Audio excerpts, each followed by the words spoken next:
نن سبا د منکرین حدیث او یا د قربانی متعلق یو غټ اعتراض کوي و یره د قربانی تذکره هغه په قران عظیم کې نشته ده. نو البته د قران نه خبرې قران کریم خصو پیری د قربانی تذکره کړي. اول نمبر خبره قران عظیم ذکر کوي فصل لربک وانحر. د وانحر نه څه مراد ده؟ اکثر مفسرین وایي دې نه څه مراد ده قربانی ای وانحر قربانی وکا.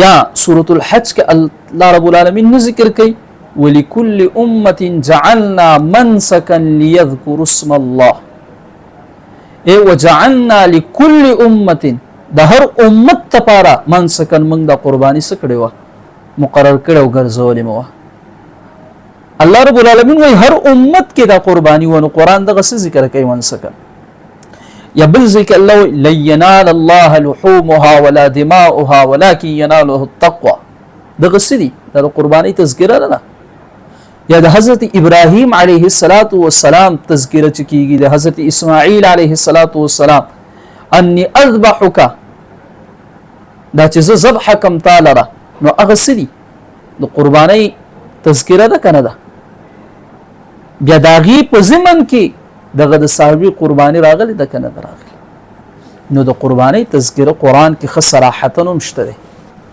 دویم نمبر خبره قرآن عظیم مونږ ته اطیع الله و اطیع الرسول اطاعت کوي د الله او اطاعت کوي د رسول الله. د الله اطاعت قرآن په صورت کې ده د رسول الله صلی الله علیه وسلم اطاعت دا به څنګه کوي خو په دغه احادیث د رسول الله صلی الله علیه وسلم باندې عمل کول او د رسول الله مبارک تور طریقه غره وستل دغه کې تو ویل کېږي څه شی اطاعت رسول الله. او په تواتر سره دا خبره ثابت ده چې رسول الله قربانی کړي دا صحابه کړي دا په تواتر سره را روانه خبره ده.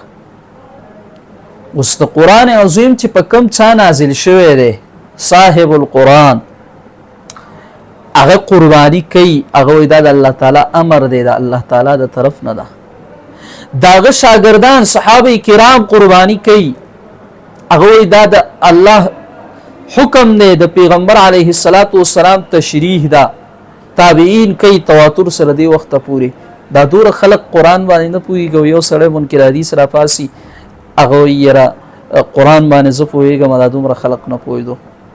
نو قربانی تذکره صراحتا قران دغه آیاتونو کې شته ده او ضمنن طور په تواتر سره چې قران او اتیو رسول او پیغمبر عمل د قربانی کول هغه تواتر سره هم منتصده را روانه ده. بارک ابدا خو زمن کې لاله د اعتراض خو قربانی چې ده نو د قران کې شته ده ښا